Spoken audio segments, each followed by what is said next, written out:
Our mission statement of "We provide a profoundly remarkable experience" just came about. We had a very long, kind of laborious mission statement we first started with 10 years ago. And then we were meeting with our leadership team and we were going to add an extra value statement. And the leadership team said, no, this kind of is over everything. You know, you're talking about providing a profoundly remarkable experience. Some people look at that and say, oh, that's your head's in the clouds. That's just too out there. But we don't agree. You know, we believe that we're good. I would even say we're great. And I think there's been plenty of evidence to show that we run a great organization.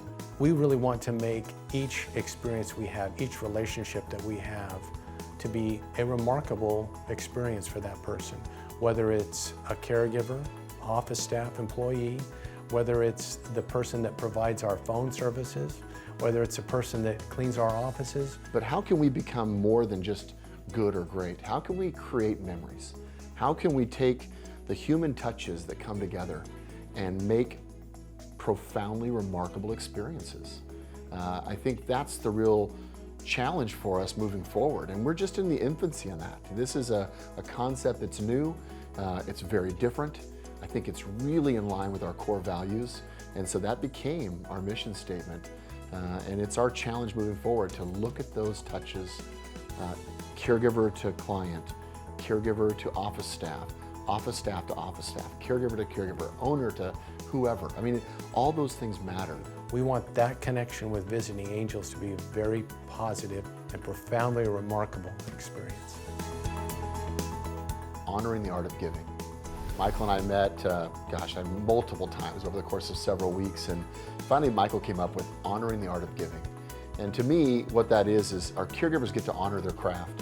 They get to go in and honor the art of giving. We say art of giving because caregiving, as much as there's a skill set there, the biggest skill is really human-to-human interaction. We wanted something that we could focus on as we were making our decisions in our day-to-day business activities. And we chose art of giving because caregiving is more than just checking off a task list. It's getting to know the client, finding out what their needs are, what they respond well to, what they don't respond well to. And that's a real art. And so we've adapted honoring the art of giving as our vision statement. We choose compassion over profits. And this was kind of the most controversial. When Michael and I came up with these and we vetted them out amongst the staff, and this was the one they really didn't like, that word profits, because we're so not about profits. I mean, yes, we're a business, we make profits, but it isn't about the profit in that, it's about the order of it, compassion over profits. We've never been about focusing on profits. We feel that if we do those things that meet the mission of our organization, of helping people, of doing the right thing at the right time, even when it may not be profitable, if we focused on that, then the profits would follow.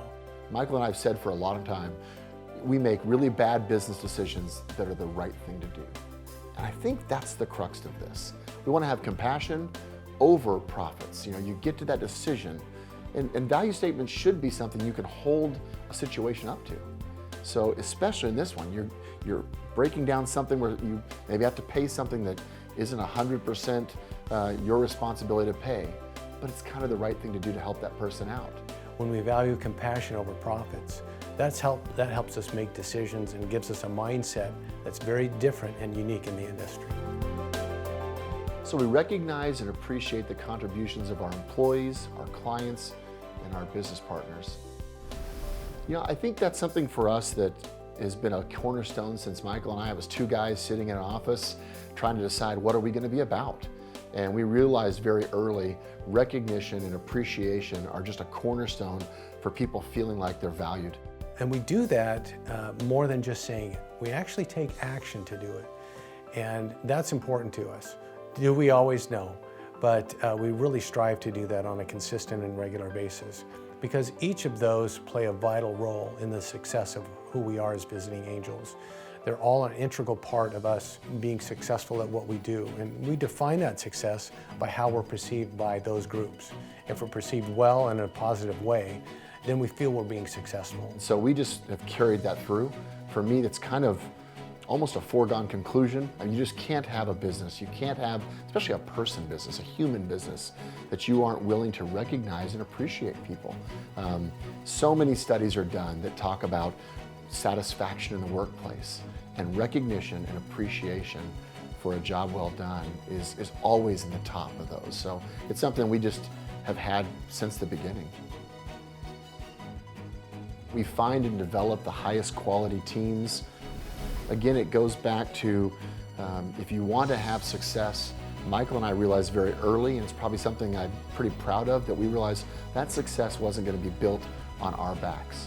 I mean, it really was going to depend on having great teams of caregivers, great teams of office staff, great teams that are mixed amongst the two, where you come together and the synergy that happens from people who are like-minded really allows us to have better teams. This is a challenge to do because it's a process that we go through.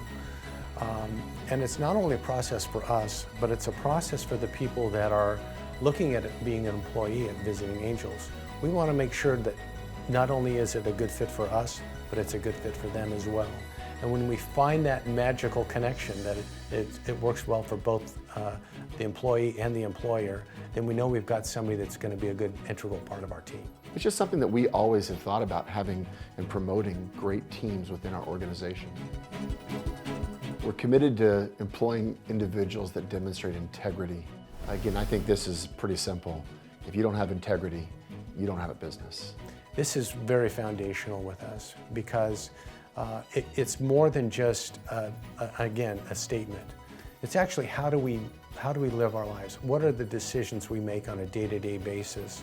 And how do they reflect our integrity, our personal integrity? You just look in our nation, look in our world, and people that are lacking in integrity, they might have short-term success, but there's no longevity.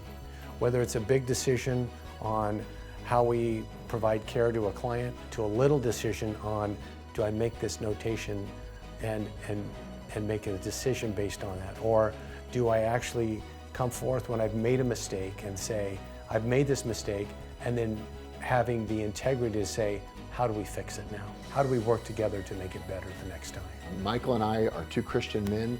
We're not here to push that on people, but there's a core bond that comes from our faith, and integrity is a critical component of that. So we really have always had that, and we demand it. It is a foregone conclusion. If you don't have integrity, you won't be a part of our organization, at least not for very long. So it's something that we just, it's instilled in us through our faith, actually. And again, not pushing that on other people, but we are going to push integrity. We are going to push the product of that, those core values, throughout our organization. You know, when I think of providing for personal growth and financial stability, I really think as we've grown, in the beginning when you're starting a business, you're trying to have the business grow. And then you get to a certain point where I feel really comfortable that this is a stable, solid organization. And then you really have to turn full circle and make sure, now that we can help people, are we? We want this employment experience that people have with Visiting Angels to also flow into their personal life as well.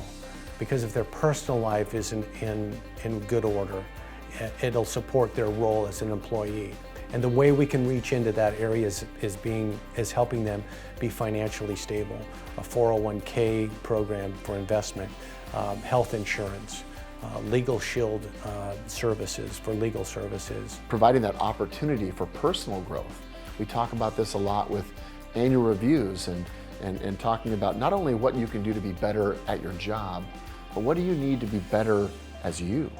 You know, I'd rather have someone who's a great person and I can teach them the craft, the trade, but I know their integrity is there, they're like-minded in work ethic, that they really want to grow and be a better person. I'd rather have that and then work on the skill sets, because those are things you can teach, but you can't teach someone about personally developing and wanting to strive to better. We really want to have options available to our employees so they're not worrying about things financially that can distract them from being able to perform their job well.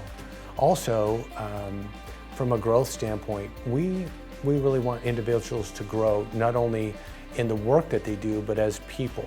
How are they growing individual? How are they communicating well? We've employed classes to help individuals communicate better and deal with conflict. How they grow as an individual in that can really be a benefit to them in their role as an employee with Visiting Angels. We really think that's valuable to us.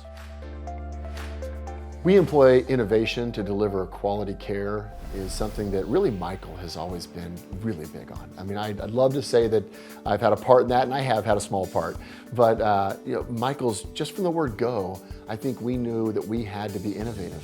We want to be on the leading edge of that. We live in a world that's changing at an accelerating rate, and you either change with it and move with it, or you get left behind. We came in, it was 2 of us, a few caregivers, and we're competing in an arena where the largest in-home care agency in the state is right in our backyard. I mean, huge organization. We're not going to compete with them in size. So we better compete with them, and we better compete and be innovative in our industry. And it's really manifested itself in several things. We've gone paperless. That's one of, again, Michael's big things was not so much just to be paperless because of the efficiency. To have data accessible from anywhere at any time matters. And we also want to make sure that employees are given the best tools possible to do their job. Working as a caregiver, for example, with our program called HARK, that gives the caregiver the opportunity to record medication administration, gives them that chance to do that quickly, do it effectively, so they're not focused on record keeping, they're focused on the client. When we realized that we couldn't do that with our MARs, the medication administration records, we didn't say, well, how can we do this and just kind of decide that we had to stay like everyone else? No. Michael and a friend of his who's a software designer got together, and we developed a software that we use called HARK that actually allows us remote access to those medication records. So we can have real-time access to data instead of waiting a month or weeks to get that data back. That's the innovation we're talking about. Finding ways to do things better, more efficiently, and not being afraid to step out and take a chance and try something and invest in something that's going to make things better for all of our clients, all of our caregivers, our office staff, and make us better in general. And that's an example of how we use technology.